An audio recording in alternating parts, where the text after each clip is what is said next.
There we go. Now we're live. Right. All right. So, episode 41, Mr. Jarrett Coiro. As I put on the Facebook stuff, Jay Lewis on Facebook is where you can find him. And I was, I thought about it after we were messaging and talking, and it made sense because here in a little bit we're going to talk about verandaday.org and some other stuff. And so, having your full name made sense so folks can find you through literature. But everybody wants to social media stalk all the people that have cool animals, so that's how everybody will Google you after this episode or probably during it. Um, so, man, we were just talking right before I hit the live button that it's taken a little bit of scheduling. We had originally planned to do some stuff, and then I missed some episodes, and now we're in. But if folks do happen to pull up your social media real quick, they will find far less lizards and far more baby pictures currently. So, yeah, a little bit of a break there. yeah, no, I just wanted to get it in the episode. So, congratulations on Thank that. You guys have been posting tons of baby pictures, and that's really cool. So, that's awesome. Little boy in April. So, yeah, cool. New bride. Right? Yeah, that's a whole new life curve. So originally, we started messaging, and I was talking to you about breeding Savannah Monitors, which I thought was super cool. And I put it in the little show notes blurb that pops up for the episode. That's actually the species I had my first adult pair of monitors of 20 whatever years ago. And I just thought it was really cool that when you go into the journal and read, how you wrote it and everything, you actually touched on the points of, they're heavily collected, they're cheap imports, they're even in literature, which, you cited that they're rarely bred in captivity. And then you were really meticulous with all the information that you gave. So what was that always the plan? Was you wanted to record this for posterity and then go the literature route and things like that? Or how did that come to be? I was actually encouraged. So it was by accident. So back in the day, right, when all there was a king snake in those forms and stuff, I had been keeping Savannahs for a while, and luckily that pair, they did what they did, and I had documented it. But Frank Reitz and Daniel Bennett had been a part of those forums and had been watching my work and talking to me back then. God, it does sound like a long time ago by now, doesn't it? And they had encouraged me because that was Bioact Journal Volume 1, the first publication. They're like, you need to get in this, you need to send us what you've got. We'll help you. We'll read through it, and I was encouraged because, like everyone else, it was kind of I didn't fall into taking care of Savannahs, right? They're the basic pet store monitor that everyone gets, but taking care of them properly and falling into now what the husbandry standard is, right? Insect-based diet, the soil mixture, the following that. The seasonal changes in Ghana and not, looking at them as a desert, dry, arid monitor, right? That was just non-existent back in, I started working at Mom Pop store in the late 90s, and that's how I got that first pair, picked them up in 2001. And, I had just seen so many people bring in these obese, slow, fat lizards, and I just did something different and it worked out. And now it's just something I kept up with. And I love that. So for those of you guys that don't know what we're talking about, so it's the International Verandid Interest Group, and you can find it at verandaday.org. I love that when you were you recorded everything and were writing it, and you put for your babies that was just wet paper towel, super high humidity, multiple feedings and all the different things that you did. And you're right, man. Back in the day, it was, I think it's really funny that Frank was involved in that too. Of, keep them hot and feed them a lot. Right. Right. So like, he's the man for that. Like, if you would go on the king snake forums back in the day and you asked a basic question for monitors, or you said something a little off kilter, Frank Reitz was probably going to come to your house and hit you. It, you know, which was fantastic. And no, I just think it's really cool that you cited the literature, put in exactly what you did, and to read what you didn't match what everybody thought. It wasn't a super dry desert creature. And you put into writing and put into a literature format what some of these old timers, quote unquote old timers, because I was on those forums. So, what they had said was these deep substrates, having the humidity access, having all of these different things, and that you weren't just cooking them on a rock. And then, you had different pictures and things, and it's clearly a very deep, wet dirt, and just the way that you kept things. I thought it was really cool that one of the first things that got published in that was, hey, that's not how you keep these, and it worked, and I bred them. Like, it was lots of trial and error, right? Like, lots of trial and error. For sure.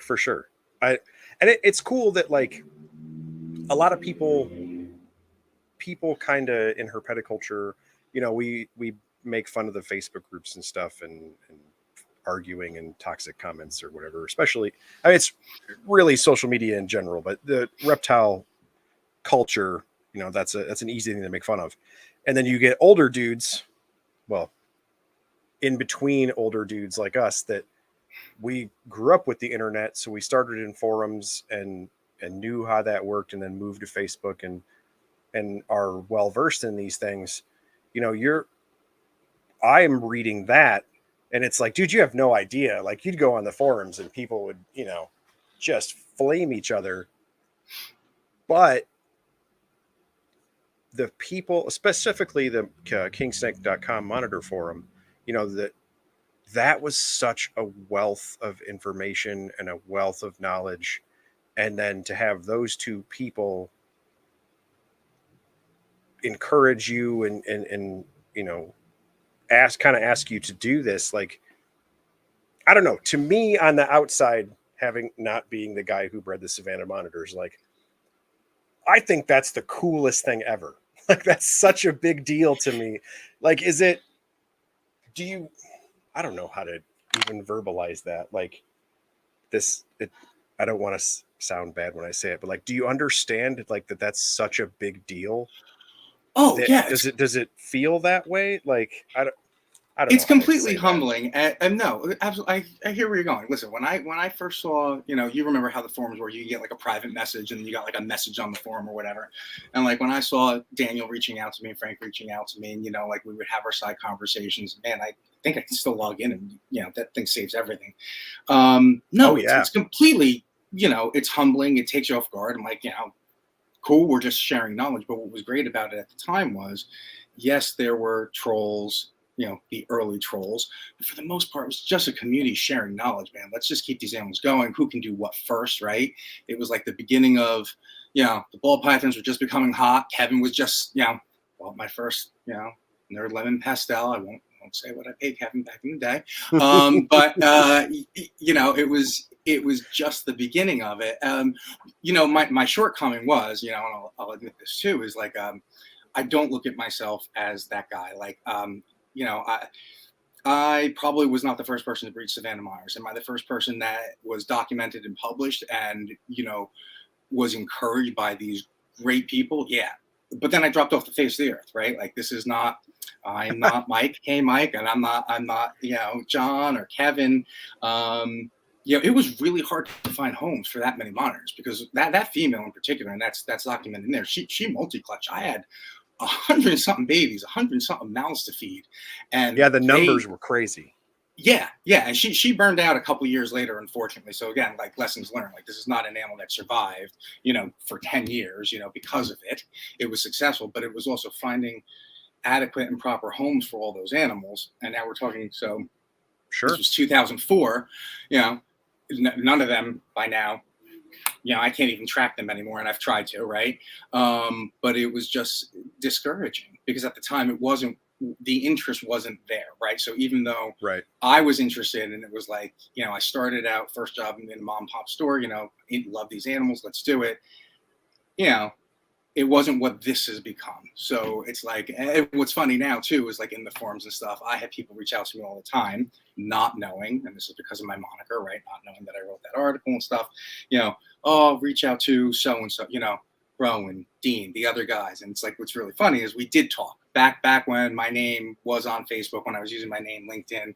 Right. I was talking when they were starting their projects, they asked, they would say, hey, so your article, what did you do? So it is just kind of funny, but it's extremely humbling to have had people like that reach out. I wish I had kept up and just, kept that line going. But this new project was just interesting because I found that banded female, and Right. very unique animal.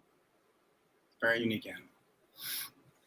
So, not to stay on the monitor downer side of it, but no, at that time. So I distinctly remember at that time. So there was you had a ton of babies, obviously, because it wasn't wholesale big box pet store, $10 or whatever. And, with mid-size to large monitors, that kind of hit a little bit of a breaking point during then. Cause I remember around that time, like Pro Exotics, they stopped doing black throats. And for a lot of the same reasons, they couldn't find responsible homes at a price point that made sense for them. And they were producing a lot of other things. And, they, like we were talking a little bit before we went live, that like for these mid-size and big monitors, like they really kind of dropped off. Not Savannah's specifically, just in general, like people just didn't keep big lizards unless you're nerds like us. And then it was random. And, water monitors kind of hit their stride a little bit because they had some cool colors, and then there was an albino. So that always helps things. But even now, like Savannahs are still a cheap import, even though we have a blueprint to follow. Right? Some people have had luck with Niles, getting large specimens that are not complete lunatics, but they're not produced regularly. Mike, of course, always shows up in the chat. He's killing it with ridiculous water monitors coming out of his ears. But I don't know. It's just crazy to me that like herpetoculture advanced so much with bioactive and all these lights and all these crazy things that we've done. And then us monitor nerds are over here like, hey man, white throats and black throats are still super expensive because we can't get them. And Savannahs come in the size of my thumb, and then you never see them again. Like, yeah, it's just so strange to me because they're really cool. Like I don't know. I think they're cool. Listen, that's the first monitor, you said it before, right? It's the first monitor most people get introduced to in the pet industry, right? But besides the Nile, you walk in, you see the Savannah. We had said this before earlier in the convo. It's it back in 94, 97, 2001, if you saw a water monitor, I think I had seen one Doom Rules monitor. I had a really good mentor, at the store I used to work at who had a hold of a Doom Rules monitor.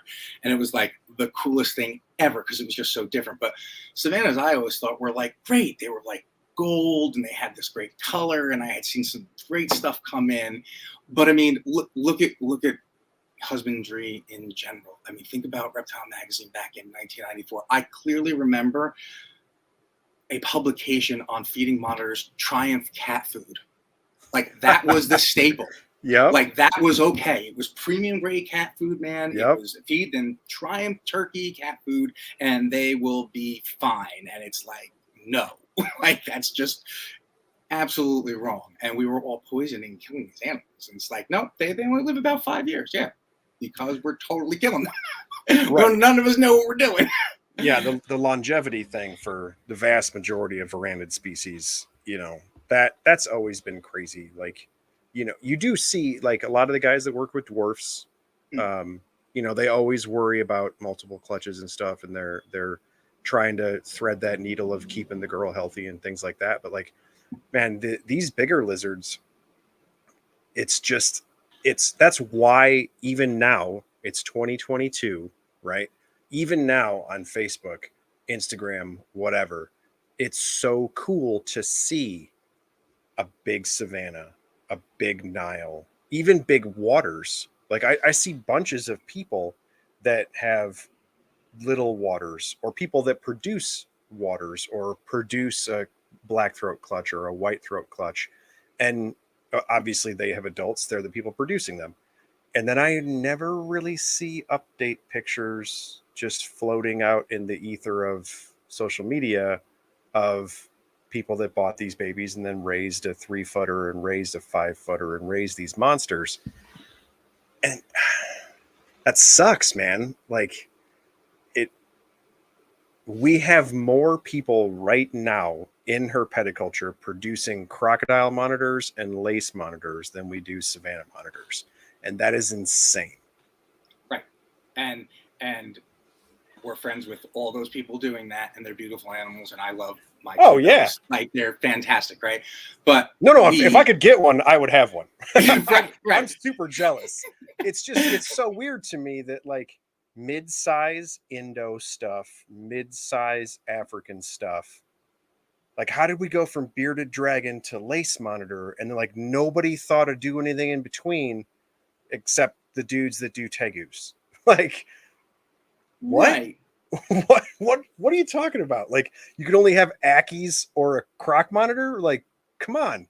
It's a pretty big extreme, right? Because you're talking about something like this big, and then you're talking about something that you need to devote like a room in your house for.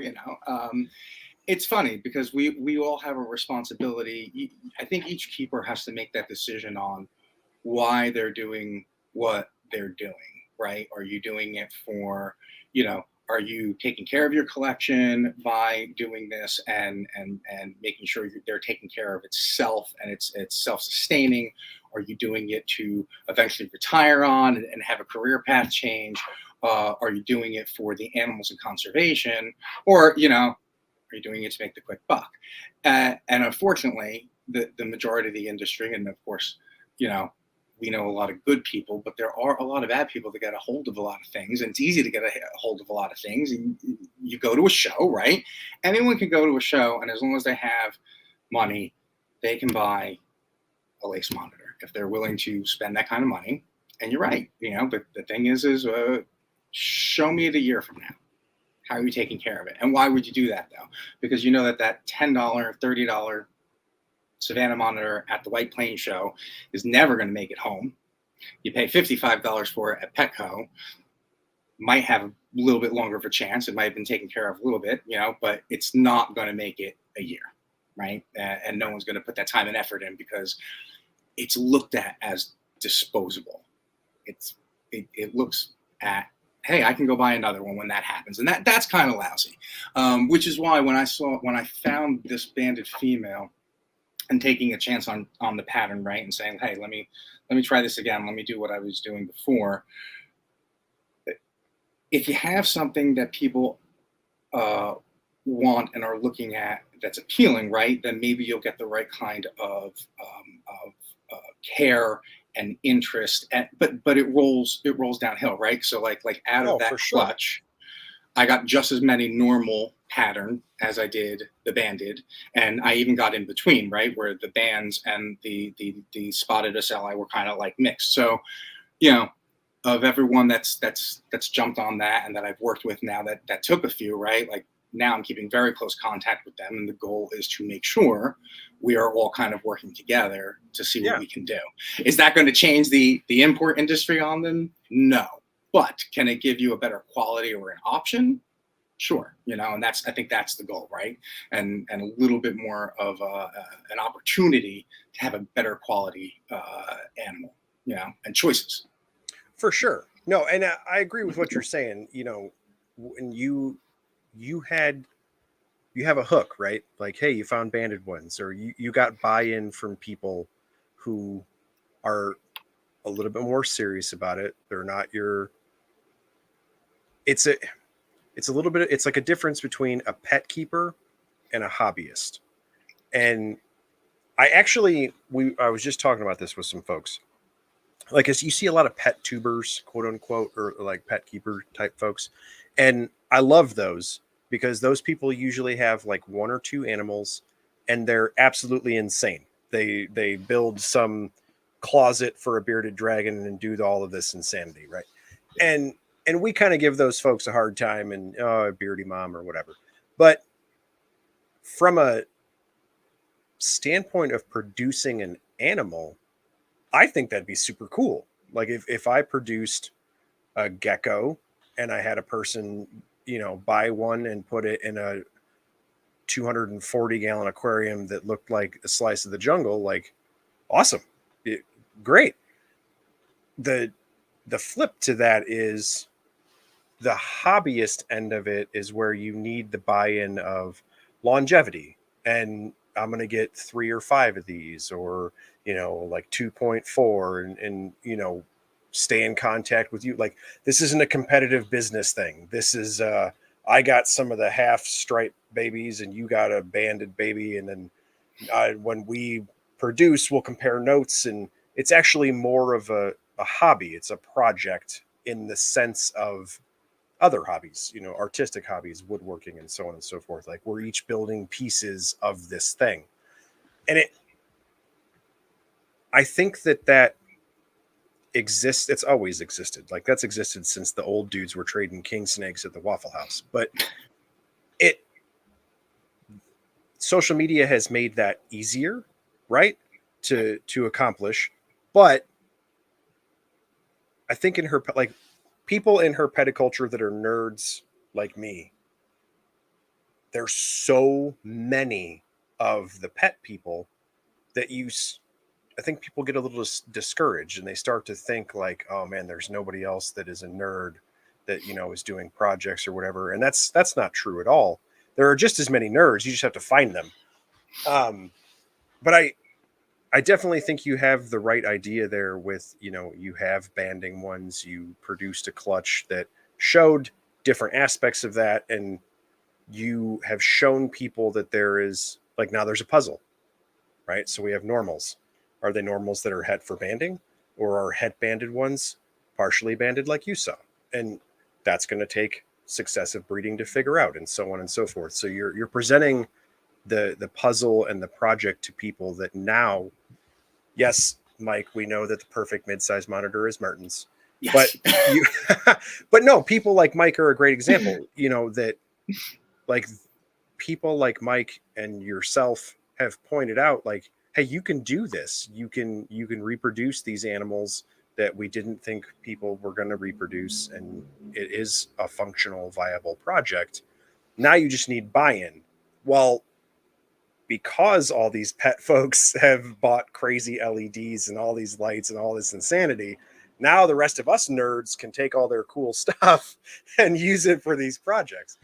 Um, so yeah, I definitely think that the way you're doing it now has, I guess, a better future. I guess that you had great success, maybe just at the wrong time in her peticulture.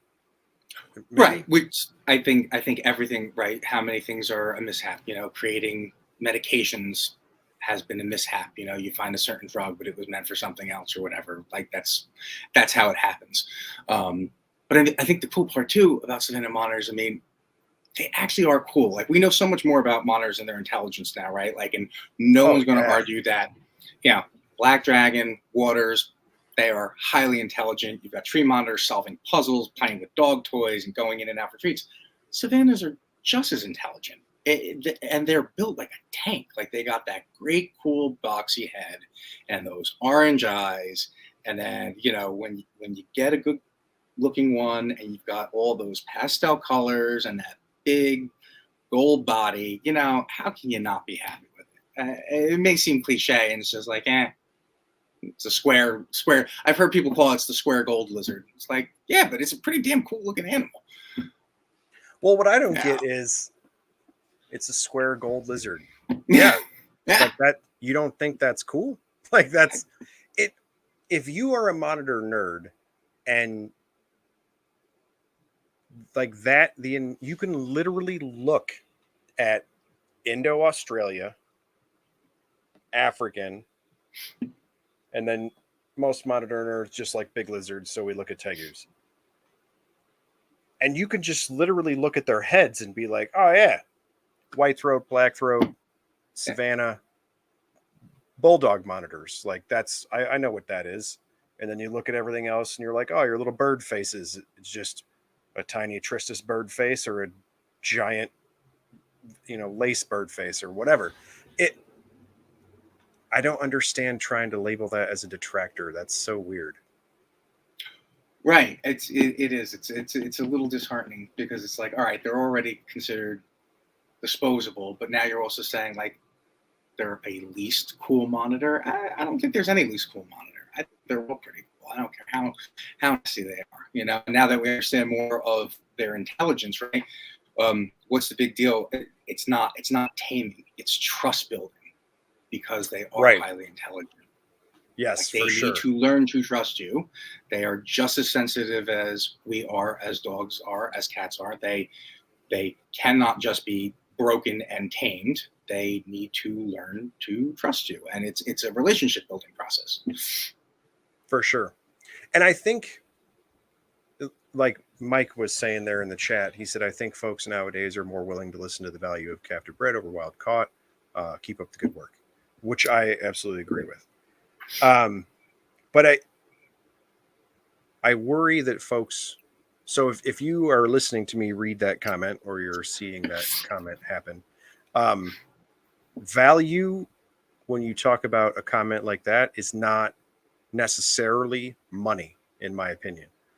So when you're talking about the value of captive bred over wild caught, I think the stuff that you're doing, and some folks also in the chat also talked about Alan Stevens, who is working with them as well.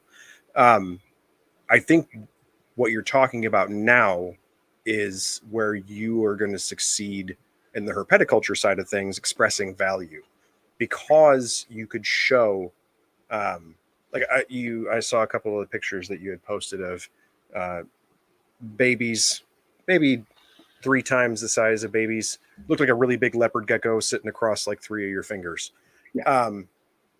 For people to be able to see that and then look at a show flipper type import animal, that people now, well, not everyone, but more people now are educated enough to know the difference and to look at that and go, oh, hey, look what that guy's got. Like it's healthy, it's robust, it does have that big blockhead. It's obviously a better product, for lack of a better word.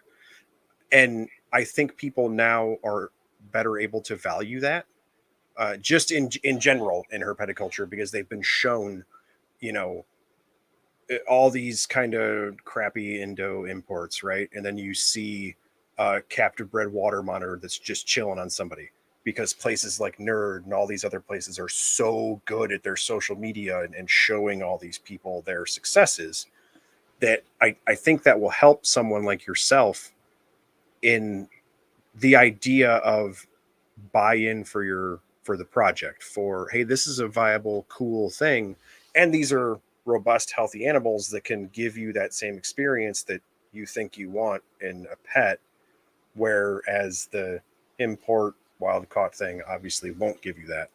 And then that kind of, to me, maybe negates the money side of it a little bit. Like Mike, Mike is always in here commenting and chatting and likes to talk lizards, and he breeds a bunch of cool stuff, but the stuff that he breeds is a little more expensive, and people still really want it. And it's just a cost benefit analysis, right? Like, why do I have to pay more for this? And it's like, okay, well, this nerd will sit here and talk to you about Merton's water monitors for the rest of your life if you let him. Like that, you can't put value on that type of customer service or that type of product. And just even if you're not doing that, you just want to be Right. successful with Savannah Monitors, showing the product difference in the production of these animals, I think, is going to go a really long way. And I think it's the right or better time now, I suppose, for everyone else to actually to realize it. I feel like there was only 10 of us sitting around freaking out the first time you did this. Right. Yeah. You know what I mean? It was about 10. It was about 10. I think I spoke to all 10. And we were That was all it. on the same monitor forum on King Snake, just losing it. Like, Well, I mean, that's the other benefit too, right? So not only the other benefit though is even for the people looking just for a pet. Look, we all know your wild caught is stressed. Building that relationship of trust. Listen, if you're coming off of a boat, dehydrated, having someone deworm you, constantly poking and prodding at you to just get you to thrive, you're not gonna like them.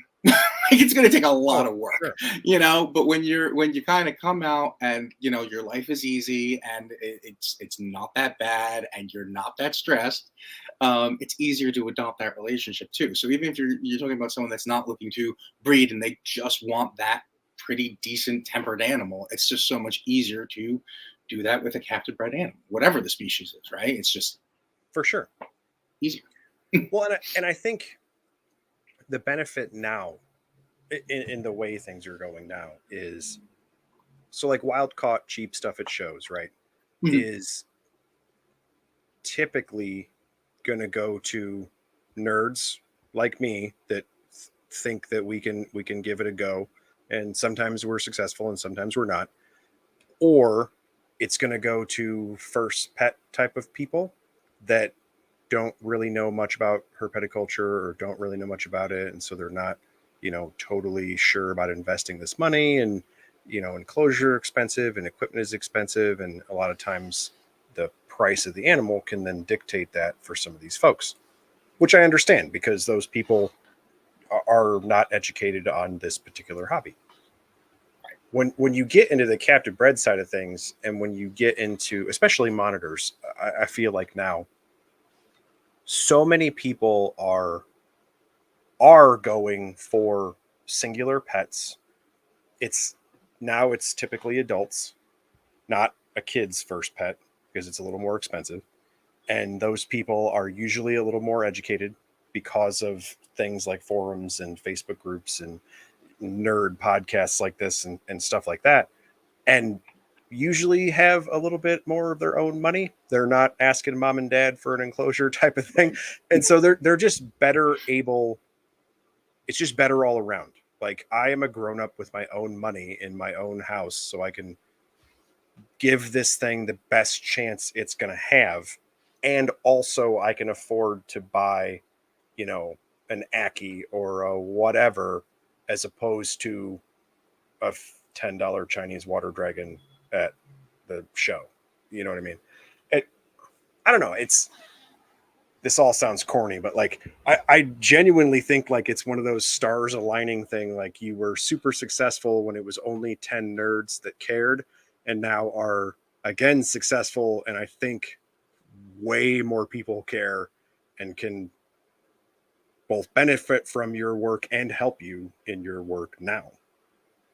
Yeah, I hope so. I'd definitely like to see more of them out there, right? Like, I definitely want to see what happens with this pattern. So I'm aware of two others, and unfortunately, one has passed. So our buddy Travis, he had one, and that one has passed. He had a male. I had gotten wind of another banded. I don't know if it's male or female, but that person, I have tried reaching out to the forums that I saw that on. They have not come forward because, of course, I would just love, because it's not related to anything I have right now, right? Right. To work with that person, but because these are very random and very few and far between. But I'd like to see what goes on with that, because that's the only way we're going to find out, right? Is it really, um, genetic? Can we do a lot more with it? What's going on? In particular, too, this particular female threw so much color variation in this particular clutch. I've got one that's very green gold, and then I've got one that's almost pastel pink and orange with the banding, and it's just wild.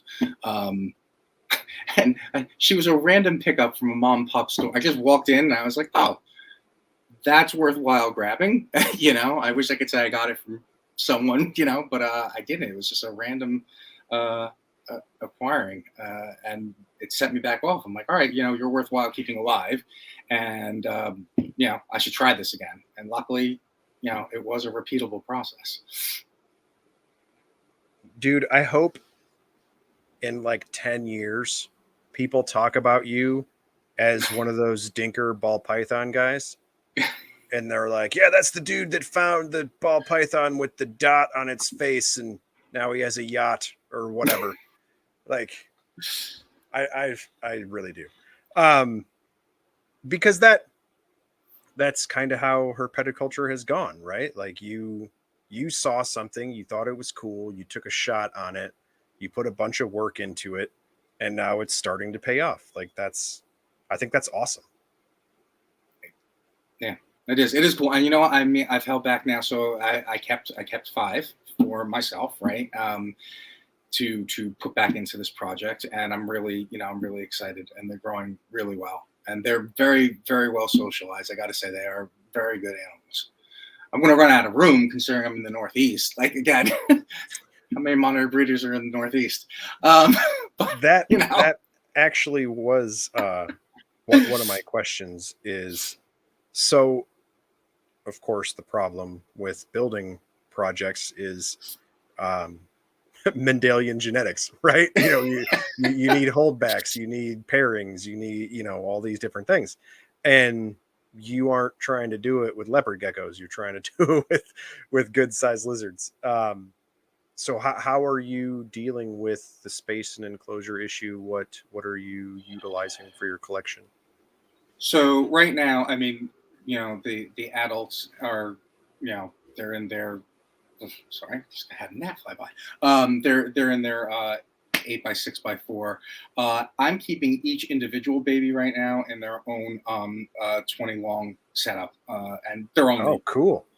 you know, they're only, you know, the size of my hand right now, right? So um, they're, you know, I keep them individually because one thing I noticed until they are adults, and this happened with the first pair too. They don't like to cohabitate. They, you know, in the wild, they, you know, one male might allow up to several females in a rather large, you know, area, you know, territorially, and only kind of pull together. But they're not. And most monitors are like that too, right? They're not necessarily social animals, but a lot Sure. of people have great success keeping pairs together, you know, opposite sex pairs together, and that doesn't impact anything. For me, the first pair that I bred, it did. I had to keep them separated for almost a year because they were when I got them. I initially raised them together, and when I started the process, there was no interest. It was being separated and reintroduction. So I'm trying to keep them all, especially because they're related to, right, separated from Oh, each other. But I've got these other large animals too. So eventually, there my size considerations are devoting I need to devote a little more space to them as adults, and I am working on that. So the long-term plan is to open up another wall and expand into another room. oh, okay.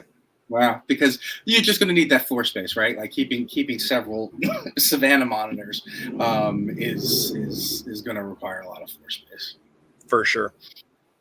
So keeping so many good sized lizards, um, what are you doing for feeding? Are you breeding your own bugs and stuff? Are you buying rodents?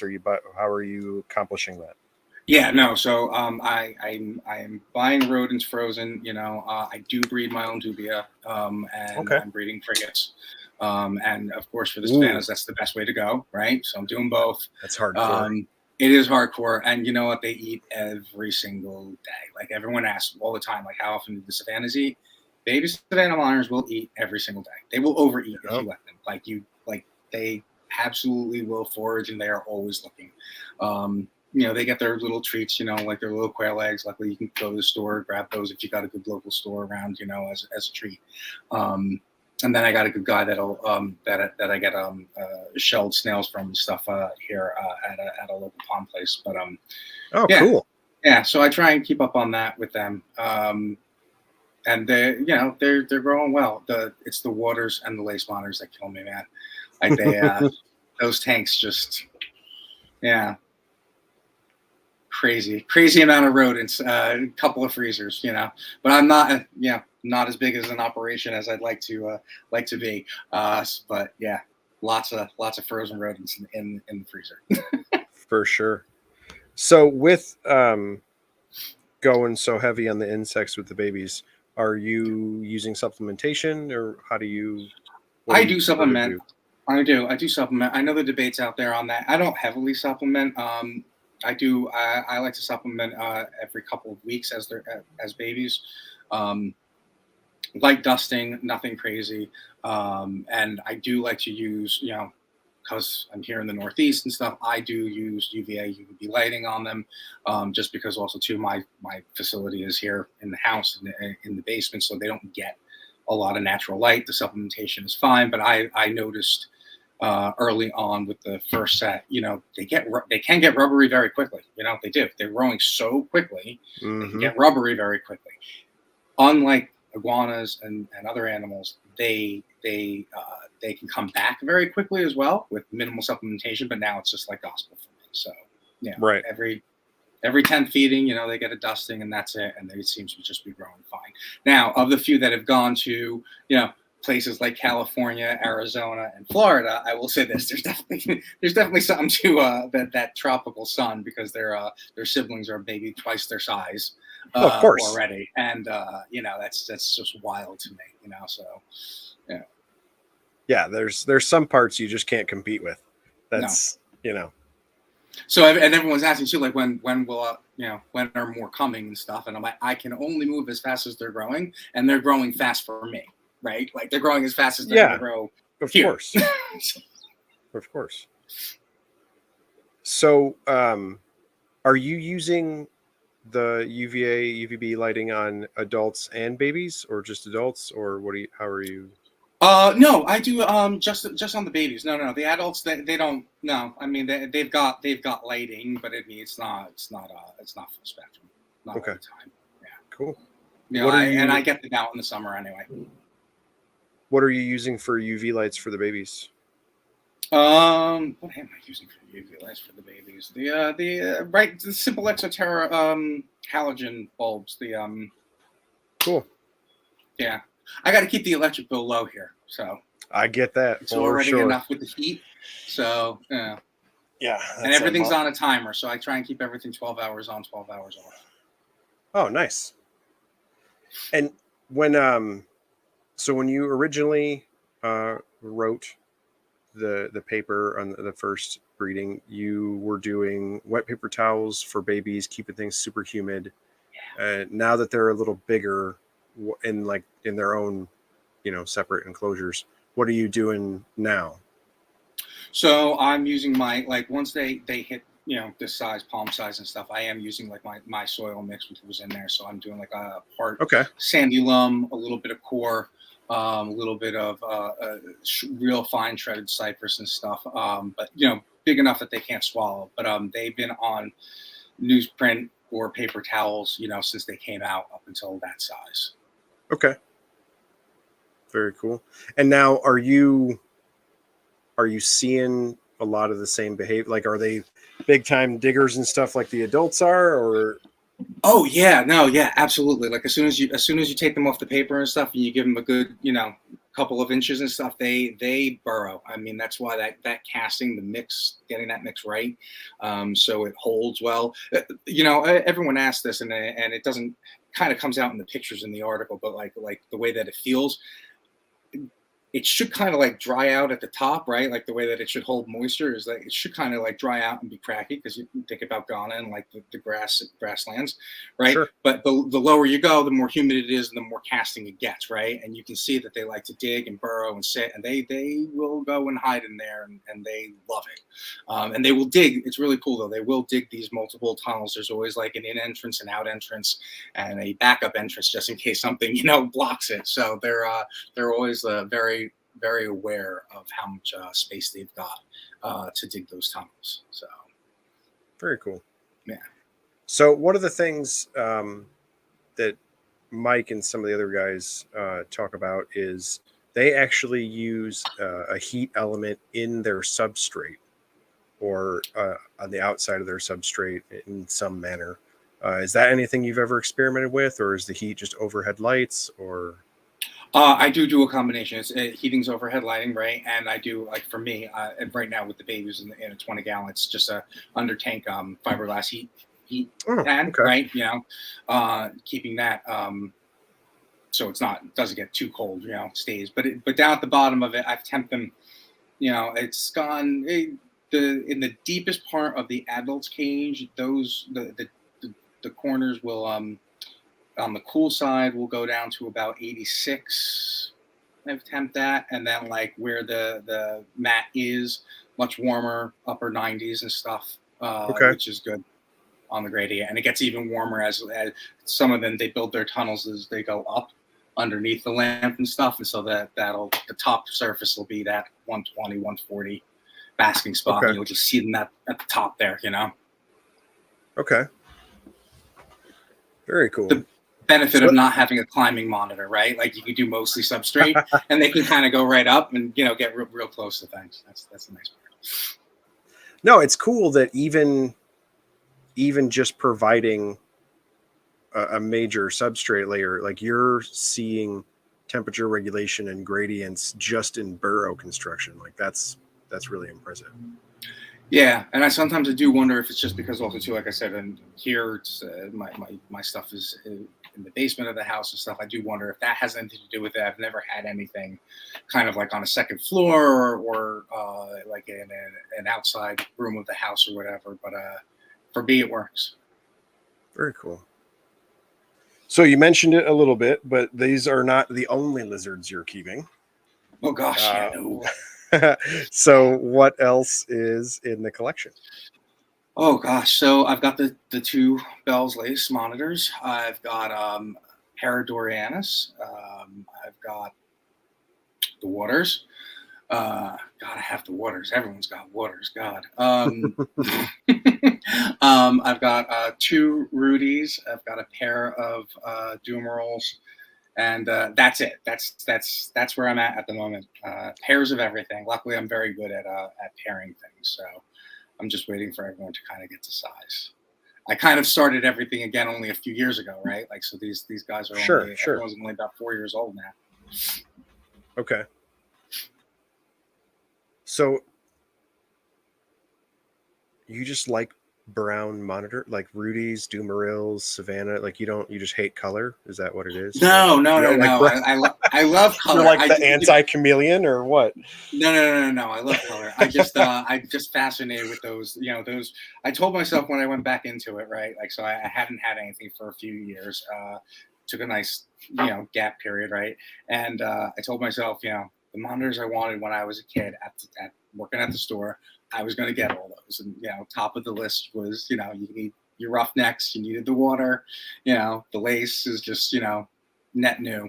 Of course, I want these wonderful, colorful things, and I'd love to have a couple of green trees and stuff. But space is a thing right now, so For sure. keeping it, No, I love that practical. you went Rudy's and Dumarils.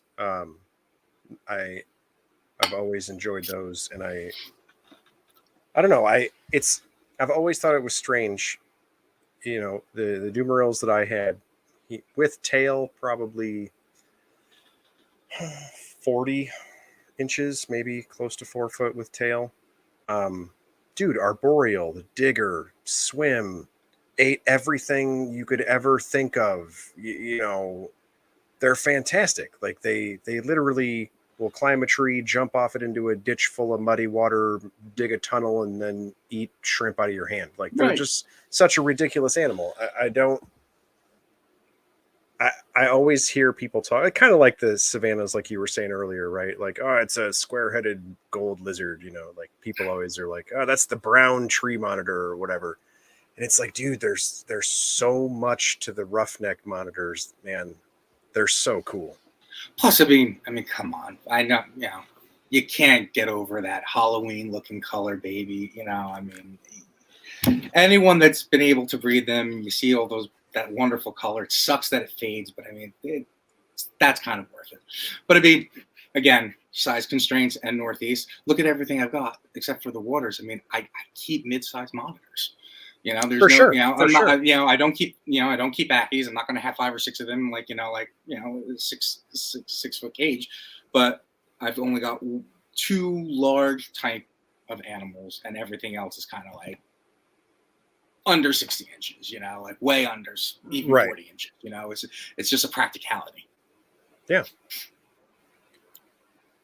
And it makes sense, right? Like that's one of those things where, you know, that's of course why dwarf monitors became so popular was, ease of care for size constraints. Um, and it is one of those things where like if you have some space, but have limitations of a house or a spouse who doesn't want to share a bedroom with a giant lizard because they're boring or whatever. Um, no, it makes sense that you could have a pretty variable collection, different parts of the world, different habitats, different, a lot of different things, and efficiently fill your space, I suppose. Like you could Right. have a wall with 70 gecko species or whatever, but like if you're not going to have small handheld things and you start to limit yourself, um, no, going mid-size like that, it makes a lot of sense. Like you could fit 3 enclosures in the space of what it would take to do a trio of waters with a pond or whatever. Plus, like, it's fantastic, right? You like they all require slightly different things, right? But the basic care now and the husbandry is relatively the same. But those minor differences, those minor temperature, humidity differences, whether they're oil, diggers, water, that's what makes it like really cool, and to see what they're doing. And when you're looking at them, you kind of like you walk around the facility, walk around the room, you're kind of seeing this one dig and this one swim and that one climb. So it makes it all worthwhile. You walk in your room, you're kind of pretty happy about just, what's going on there. And, reminding yourself why you're doing what you're doing, For sure. So having so many varanids and having,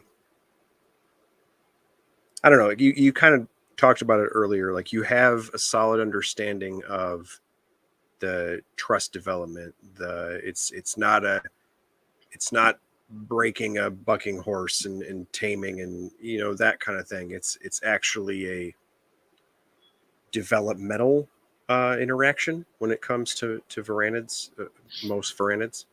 Are you noticing that kind of across the spectrum of a Savannah as opposed to a Dumarils as opposed to a water? Are you still seeing the same types of, like, they know? I don't know. For people that don't keep monitors, it's hard to explain, but like they know what's going on. Like if you ever Oh see yeah. monitor groups and people make jokes about the old school Jurassic Park movies and like velociraptors of like they're looking around, they know what's happening. Um, that's a real thing in monitors, and it's it's kind of crazy that it took folks so long to understand what Jay was saying earlier, that it's a developmental relationship. It is a trust building thing. It actually is, and it's something that you can't accomplish. But are you noticing differences amongst that, or do you have different approaches to that based on some things coming down to you as opposed to up out of the hide, or Yeah, no, like so one thing I've noticed, and it'd be interesting if anyone else has noticed this too. So males are friendlier. Males are friendlier. I mean, in general, like I seem to have males that are like very woke up to you, curious. Let me come out, hang out on your shoulder. Like I'll check you out, and maybe that's because they're males and it's a territorial thing. It's like you're in my space, so I'll come to you. I'm going to check you out. Females okay, are I could very, see that. very. I've noticed, like especially with the lace and the water, both of them are very friendly, but very apprehensive when invading their space. Like they are never the ones to always just walk up to me. And I mean, they will once they're out, sit, crawl around, hang out. but they're always like, you can tell they're looking at me, and I'm like, if I move too quickly or something, like no matter how old they are and how long we've been doing this together, I'm like, you're having one of your moments right now. You're not too thrilled with me, and Okay. that's one thing that I've noticed. But it seems to be all of the species I keep. I have not really had one particular female that's as friendly as any of my males, and I just find that funny. And I just noticed it recently, having this many and having, pairs of each. That's I think that makes sense in the way that you described it, that keeping in pairs, having a set territory, having a set structure of this tree and that water and so on and so forth. It would make sense that and I guess it kind of depends. Like, so it'd be one of those things where like you open the door and now there's something new, so you're going to come to the edge of your territory, check it out. Yeah, I think that makes sense with the males. But that's a pretty interesting observation, that it would cross species, that the males are more bold and females are more wary. That you would think at some point you'd have an outlier of a female that was just like, nah, the hell with it, I'm going to jump on your head. But that's cool that it's consistent like that. Yeah, at the moment, and it may also be like a growth. My females all happen to be just a little young. It's luck of the draw, right? Like whenever I see one, I happen to be one of those people that I've had a lot of good luck, right? And I'll call it luck. I can see a monitor, and I've been able to say, "Hey, that's a boy, that's a girl," and then I've gotten my pairs that way, and yeah. I have yet to be wrong. I'm sure I probably am wrong, and I will find out once I try and do this on these other things. But so far, I've been lucky. It's just like some people can tell a girl cat from a boy cat, and some people can't. They never see it. But it is funny because my females are all just a little bit smaller naturally, right? And a little bit younger. It's just the way that I acquired them. I never just walked in, got two at the same time from the same person or at the same place, right? It's like I got one, happened to be the male that I picked out. A couple months later, or a year later, got another one, someone else. And so there's also that age difference too. And, that may also have something to do with it. The closer that they come to maturity, I have found is where they get a little like they're looking at you funny, and that may just be like a nesting thing too. Like just I don't trust you, until. So I think that's really interesting, because that's another monitor back in the day thing, right? You need to buy 3 to 5 babies and raise them up and hope you have buddies that'll take your spare males, kind of thing. Dude, that's been a thing in monitors since I was a kid. And in some places, people still are like, oh, you're better off buying 3, or you're better off buying a group or whatever. That's definitely an intuition, having an eye for things, because you even articulate that in your writing, where you had said that you had noticed some differences, here and there in the lizards, but then you saw those differences proven out as the animals matured. And I thought that was super interesting. And believe me, I mean, people ask me all the time. I've done my best to do side by side photos and be like, this is what you're looking for, and it is amazing because, and it's human, right? Some of us can see that, some people see that, and some people just don't. Sure. And it's even if you're spoon feeding it, and that's fine. It just is what it is. Yeah, there are demorphic changes, even when they're young. I mean, like the thing is, and I think this is the thing. Mike would be able to probably attest to this as well. It's that rare instance of how many people have 20 of the same species coming out. When you've got 20 baby Savannah monitors, and you're all looking at their heads, and you're looking at their tails, and you're looking at snouts of vent, you all of a sudden can start seeing these little things, and all of a sudden you can start sorting them out. And it's like, yeah, these are mostly male characters, these are mostly female characters. When you're looking at one, or you're looking at one in one cage and one in another at a pet store, you can't, you get lost. Right. Yeah, for sure. Yes, that is a very good point. And Mike, The reason that hatchling Odatria need to be done in groups is because Odatria are separate from Varanids. I'll wait.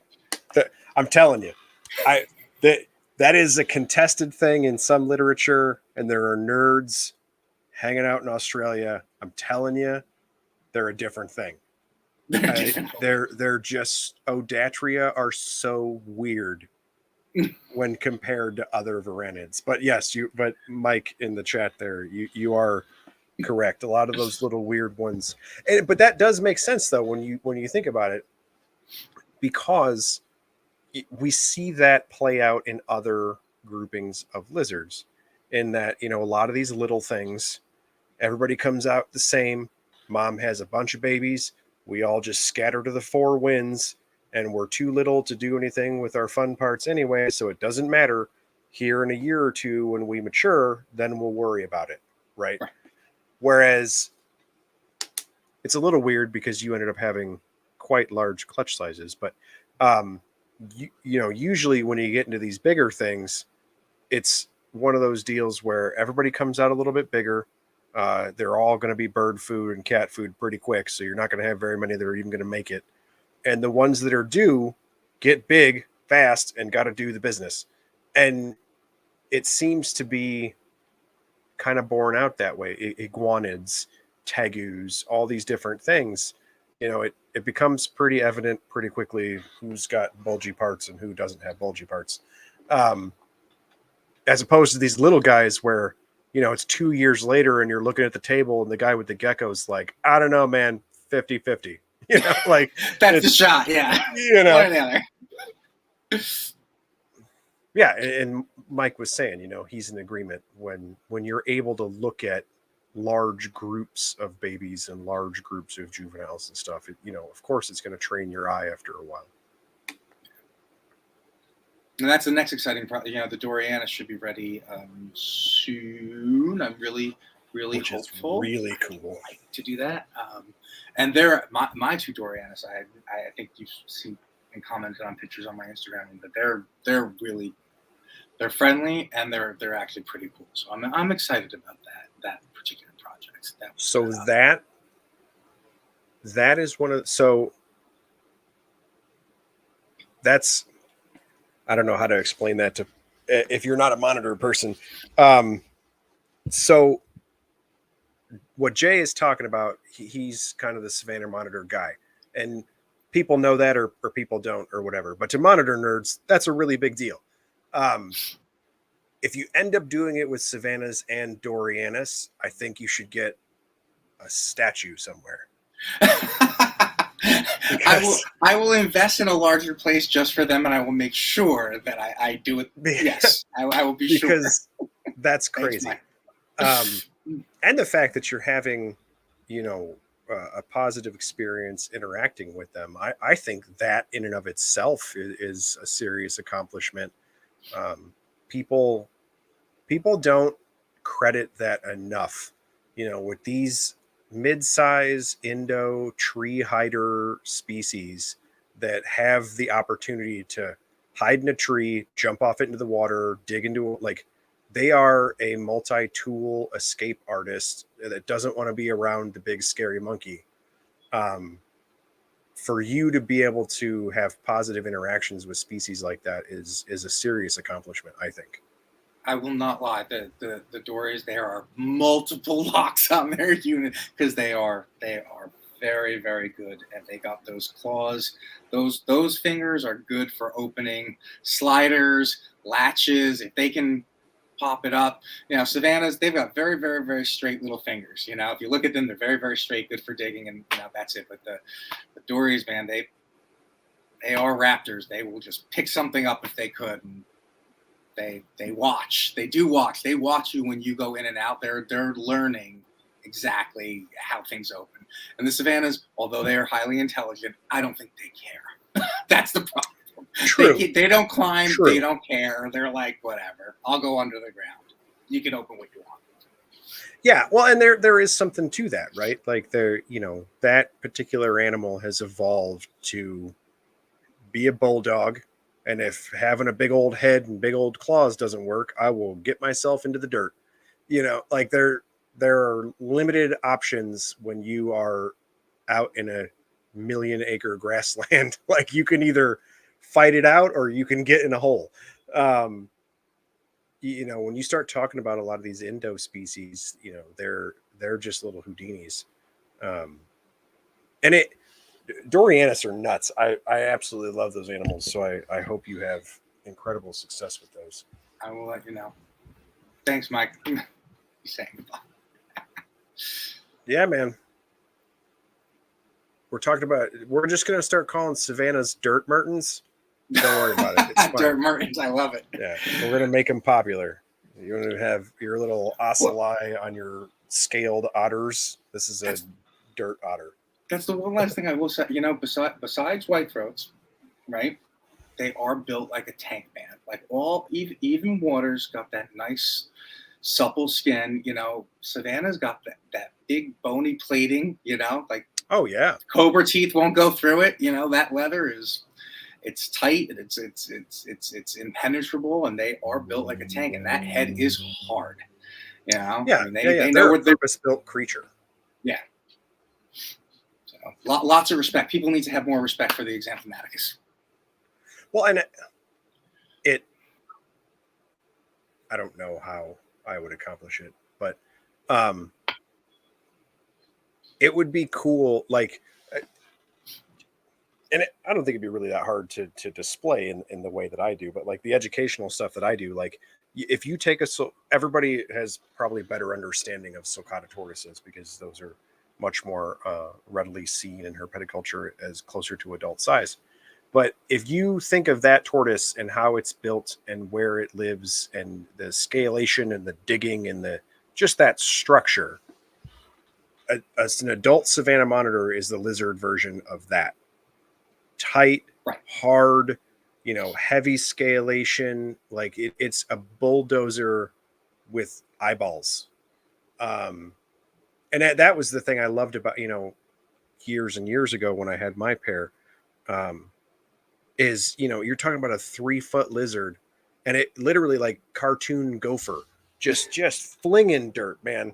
And then there'd be a what looks like a rabbit warren, and it's like I know that there are 6 feet of lizard in this box and there's dirt everywhere and no lizard, and it's 140 degrees inside this stupid thing, and now I'm trying to feed it, and yeah, they're epic. Have you ever noticed? Can I tell you something else that's funny though about Savannahs that I've noticed over the years, and it may only be me. So their eye color is very different between them. Some of them are pure gold, some of them are red like my shirt, and some of them are orange. The ones with the orange eyes, I have come to notice, have the worst temperaments of all the handling trusts. The ones that do the most hissing or the most pissed off have the orange eyes. And sometimes I kind of wonder if it's an orange eye thing. Because if they got gold eyes or they got red eyes, they seem to be pretty chill right out the box. But the orange eyes, they're a little crazy. Like, I'm not gonna lie. So I would wonder. I would wonder if that's not a locality thing, right? And because I don't know enough about the inheritance and things like that. But if you liken that to humans, like myself and my siblings, we all have blue eyes. And if you know anything about the genetics of humans, when my parents were making babies, we basically had to come out with blue eyes, or you would have known that one of my parents wasn't one of my parents. So, the inheritance of those things is fairly well known with us, of course. But I would wonder if it works in a similar manner. And I know for most snakes and things, it does. I just don't know specifically about monitors. But if that were the case, then I would wonder if that weren't a locality thing, because that would actually make perfect sense. Because if you thought about, like people think about Uromastyx and stuff, right? And they're this cool little fat lizard from Africa that eats seeds and greens. And then every now and again, you get certain localities that will tail whip the ever loving crap out of you. And it turns out that spiky tail has a reason. Right. And the vast majority of those are where that transitions into a rocky landscape. So you don't have the opportunity to dig and get away.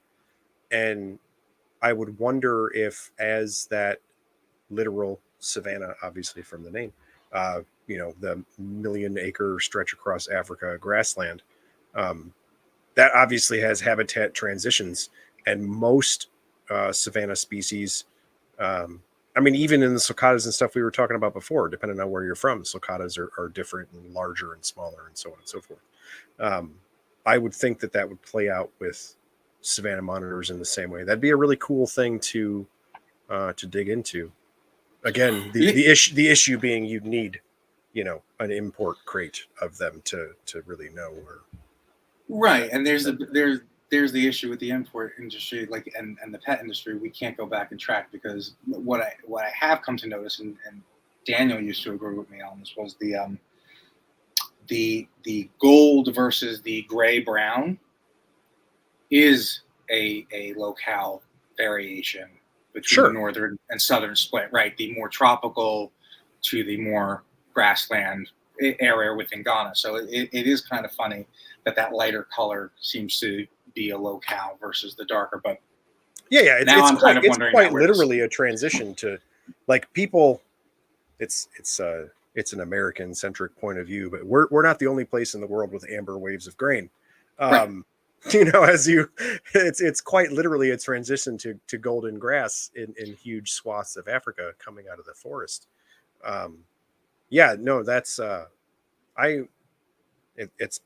I've read so many rando monitor things, and Daniel was always writing all kinds of stuff. But absolutely, for the locality thing on that. But that would be really cool to dig into. Yeah, if only now I could figure out where the hell the stripes came from.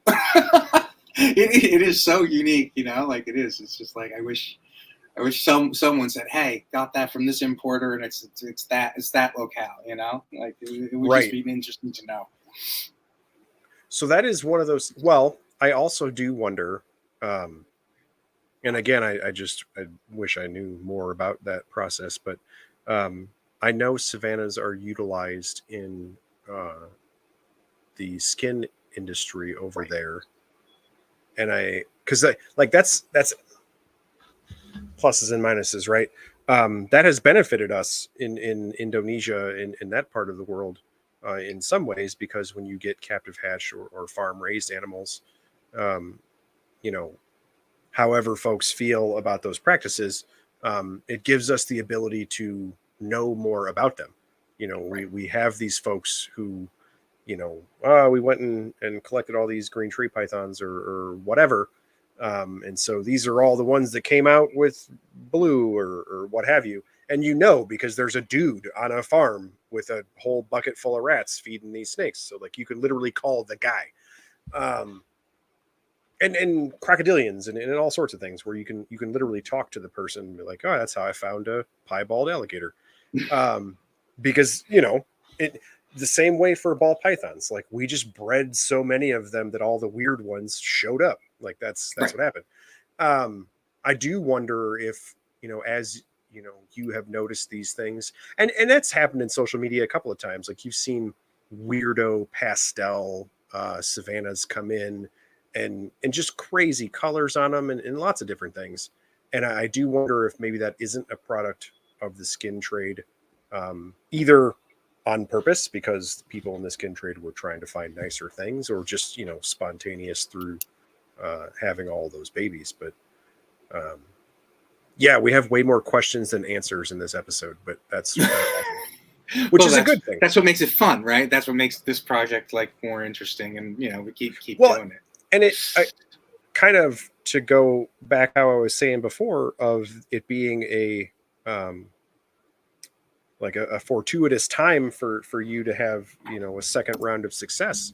A guy like Dave Kaufman, who just did his YouTube video, like full length video about ball pythons, and he was able to go to Africa and speak to folks there and see a lot of the African side of the industry with something like that. As folks like yourself become more successful and are finding these different things that we have questions to that we may or may not be able to answer in captivity in the United States, um, of course, post COVID or however COVID is going to continue to affect things. But, there is an opportunity, or what feels like more of an opportunity, to potentially answer some of these questions. A guy like Dave's been all over the world looking at reptiles from, every corner of the globe. If it's one of those things where having continued successes and then having these little question marks here and there, now maybe we do have avenues where it's like, hey, Dave, man, like the next time you're in Togo or the next time you're in Benin or Ghana or whatever, like find me a lizard dude. Um, or I just interviewed AE geckos, and they do different trips for like ecotourism things. And he actually literally just scheduled one for Africa. So that there are more people are just more involved, I guess. Right. Which I think is funny because that's not necessarily true either. You hear, for good or bad, either way, the old time dudes that talk, like Tom Crutchfield and those guys, and they're like, yeah, man, I would just get on a boat and go to Vietnam and like meet all these dudes and collect lizards or whatever. It's more maybe on the up and up now than, but it's there have always been adventurous nerds that will get out and get all of us stateside nerds more answers. So I think it's really cool. I literally am like making a list of stuff that we've been sitting here talking about, because some of those questions I find would be really interesting things to know. And as you compare them to other African species, some of the things that you're pointing out make a lot of sense. Having, I interviewed some Uromastyx folks, and these different localities and changes and things start to kind of line up with the things that you're saying as well. And I'm also a nerd for other reptiles, so tortoises and all sorts of stuff, because the spread of Africa tends to affect its animals in very similar ways. Right. You got a very, very harsh environment, extreme adaptation, right, in a short amount of time, and so these things develop hardcore, right? It's coded quickly. That's awesome. Yeah, I'm literally gonna, after we finish, probably start making notes. But it's the awesome a part of the nerdery. That was the whole point of. I was so stoked to talk to you, man. Yeah, no, great time. I do want to make sure people know. So Varanidae, so Varanid, VARANIDAE.org is the website, and you can go there, and there's just everything you could basically ever want to nerd out about monitor lizards that you could think of. It's a crazy amount of information. And I think it's funny, or not funny, I don't know. It's just a really unique thing that, like, you were kind of joking about it earlier, but like, you just kind of dipped out. Like, I dropped. It just dropped. I was like, that was, I don't know. Like, it's I give Mike a hard time about that too, because like he was another forum dude, and you'd see him like making these crazy enclosures and shower stalls, like just insanity, and then the dude just disappears, and then he shows up and he's like, hey, by the way, I got a truckload of Mertens, and you're like, what are you talking about? Like, and I saw you on social media, and I was like, wait a minute, like, honest to God, when I first started looking at your social media, I was like, are you just sharing old pictures, or like because like when we weren't like personally friends or anything. Sure. Just some nerd that I knew from the forums, and I was some nerd you didn't know. Like, nobody used their real name or anything. And I was like, is that the dude? And then he did it again. Like, or are these old? Like, it was so crazy that like you had the cool, like, this dude bred Savannah Monitors, and you're like, no kidding. You're like, oh yeah. And then they recorded it and had all this published thing, and like it's so cool. And then it's like 18 years Years later or ago. whatever, and you're like, hey, is that the dude with the thing? And you're like, yeah, it's the same guy. Wait, no, again? Or is that the old pictures? No, again. Again. Okay, what? Like, I don't know. It's awesome, man. It is Thank a you. huge accomplishment, and I think you should be very proud of that. And I think it is you. I think you are correct in that you have been very lucky, but man, do not take for granted that like having that eye, seeing those babies, it like it is a skill set. And if I really love the fact that you way back when in the forum days when you were some rando dude still put it in writing, put it on paper. Hey, this is what I did. Humidity, and it wasn't this crazy desert thing. Like you put in writing that you did something that other people weren't doing and had success. And then now and then dipped, which is kind of crazy. But and then now all these years later, you show up successful, awesome. However, in the interim, at least from my end, having been in this whole time, it is an accepted thing, and it has been an accepted thing since I remember seeing your stuff back in the day. These things are for tons and tons of monitors, and now you hear Australian people just scream it from the rooftops. It is blazing hot where they bask, and that is not where they live. Right. They're in a burrow, they're in a tree, there's humidity, and you know you know the snake nerds are just now picking up on it. You hear the guys on like Morelia Python radio and stuff, and they're like, oh well, you're looking at your Apple thing for weather, and it says it's 110 degrees in Jakarta or whatever. And well, yeah, at the airport where they took the reading, like there's not a lizard sitting on the tarmac, like it's living in some other place or whatever. Right. And all of that is 2 decades after writing down, hey, this is what I did and saw, and this is how these lizards were living and had eggs and babies, and I raised up babies and so on and so forth.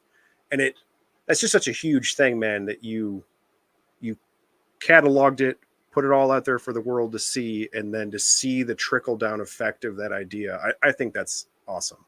Well, thank you. I honestly, I mean, I have no sense of ego on it. Like I didn't think of it at all. I do realize now I've probably done myself an injustice in that sense.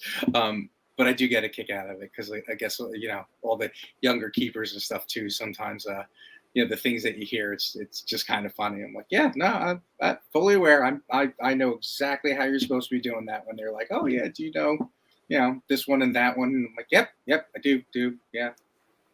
They reached out to me. I know. It's so funny, but at the same time too, like I said, it was by accident. It just made more sense to me to like do a little bit of research on where these animals live, and you see that it's got a really heavy rainy season. It's not like it really isn't like going out to Arizona, man. It's got a tropical side. It's got a seasonal flow. It's grasslands. Like it gets rain and it's humid, and people just we're drying these guys out, and they do dehydrate. Like I don't know if you've noticed on some of the pictures, I soak these guys once a week. In the wild, I mean, they're obviously not like soaking, but they do stay hydrated, and they dehydrate very, very quickly. Of all the monitors sure. I've noticed, Savannah's like if you don't leave them with enough moisture and humidity, they shrivel quick. Yep, absolutely. All right, man. Well, we're cruising past an hour, so yeah. Where can people reach out to you and pick your brain about square-headed golden lizards? Yeah, you can reach me at my email right now. You can go to jlclreptiles@gmail.com or reach out to me at the same through Instagram. Or you can find me on the forums. My moniker is Jay Lewis, although I am Jared Coro. But it's just very difficult to say my last name, so I am on Facebook as Jay Lewis. You guys can reach out to me there as well. Awesome. So I will put all of those in the show notes. And then when I post the show on the Facebook page, I will make sure all that is in there. And then I will also give folks the link to verandaday.org in the show notes and on the post so you guys can see that. Like I said, there is tons and tons of information. And for those who are wondering at home and really want to play a fun social media game, the guy that we've been talking about, Frank Reitz, that dude's still on social media and you should look him up. Yeah. If you're an old school reptile nerd and you lost track of people like Jay and lost track of people like Frank, look them up and see what they're doing in the world. It's pretty funny. And it is a little bit of an inside joke for folks that know his fiery personality to see what he is doing on social media now. So if you're an old nerd, I encourage you to look that up. But no, Jay, thank you very much for coming on, man. I'm so glad we finally made it work. Yeah. This was Thanks for awesome, having me. dude. Absolutely. All right. Thank you so much, guys. Have a good night. You too, man.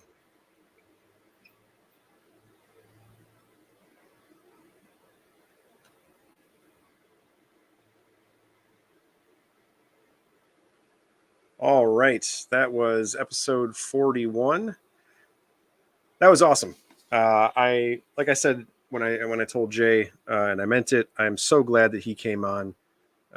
We had some scheduling things. He obviously had his wife had a baby, and so that kind of delayed us a little bit. And then, of course, I got sick during my last episode, and then had to move this one due to work. So I'm really glad we got to talk, and I'm glad that he's back in it. You guys should absolutely check out verandaday.org. The information that they have stored there, which is free, and you can just go click through it all and read it, is incredible. And it's really cool that, he's one of the old school nerds, and then he dipped out and just had a normal life, and then he came back, and now he's got Dorianus and Dumarils, and he bred Savannahs for a second time. Like some people are clearly meant for it and have a skill for it. It's kind of the same. I talk about Mike showing up in the chat all the time. Mike was the same way, man. Like he, old school King Snake forum dude. Used to love seeing his stuff, and then dipped out, lost touch, just kind of faded off Facebook or whatever. And then I see him again, and he's got Mertens and all kinds of craziness. And I'm really glad that a lot of the, I don't know, quote unquote, original monitor folks are seeing renewed success or continued success. It's awesome that he's back into it. Guys like Alan Stevens, folks were talking about him in the chat, Mike, Jay, they're all doing really good things. So it's really cool. As usual, this was brought to you guys by Black Box Cages. They have sliders for door options now, which is pretty sweet. And they have 8-foot options, which I'm thinking about some of those, how I could build some larger snake enclosures for some of my more active species, and maybe some of the highly active species I don't currently have. Having lightweight 8-foot enclosure options like Black Box kind of opens up some of the options for folks like me who keep more diverse things. So I'm very interested in that. I think there's going to be a lot of really cool things. I also really love the sliding door option. If you keep things that are pushers, a lot of the heavy-bodied snakes and things like that, I do worry about swing out doors sometimes. So I'm happy that they made a sliding option. Or if you keep things that are just obnoxious, you don't want to open the door and have them follow it out. Sometimes it's nice to inch your way over with the slide if you have somebody who's a little upset with the food monkey. And we, as always, are part of the Herpeticulture Network. Everybody or just about everybody, it seems like, went to Daytona. I, of course, missed it because of the whole moving and being in the job thing. It looks like they all had a fantastic time. They came home with some really cool stuff, including a bunch of COVID, which was kind of funny. If you guys listened to the recap episode and heard the guys on both the recap episode and then Snakes and Stogies just the other day. So everybody came home with some really neat stuff, and it looks like everybody had a great time at the show. I'm hoping I can meet up with them when they do it again next year. I was actually fortunate enough to just go to a show here in Virginia and met up with the Reinhardt Reptiles and Gecko Labs, which I saw, some of you guys might have saw I made a post on that. Yeah, I absolutely meant what I posted in that. Those are just good dudes, man. They're good people. They have super cool animals and really cool plants, which is great, and that's fun. We enjoy the hobby, but they really are. They're just really nice people. And again, I kind of say this every episode, but it's continuing the trend. Jay, random guy from the forums who I was really excited about back in the day, didn't see the dude for like 20 years and then talked to him on Facebook, and super good dude, lives on the East Coast and was talking to me about lizards and wanted to come on the podcast. I continue to find just good people that want to come on here and share information. So that's really awesome. And it's in that same vein, the episode that I missed, that guest has rescheduled for October, which is awesome. So he's just going to fall, next in line. So that'll be cool. And then I have guests lined up through, he will be the first show in October. No, second show in October. So the first show in October, I think, falls on Tinley weekend. So it will probably be a Tinley recap because I think I'm going to try and get home for that. Not entirely sure how the schedule is going to work out, but we'll see. So yeah, I got a bunch of shows still planned out. Lots of people still to talk to, and DMs and messages out everywhere. So if you see a bald dude with a red beard appear in your DMs, or a little lizard head that looks like this, that's me. So if you could answer, we can come on, hang out. We'll talk about lizards. Thanks for coming on, hanging out with me tonight. The next episode should be back on Sunday like normal. This was just a weird work change for me. So appreciate you guys coming in and hanging out in the live chat, and appreciate Jay changing his schedule. So I will see you guys all again in 2 weeks. Later.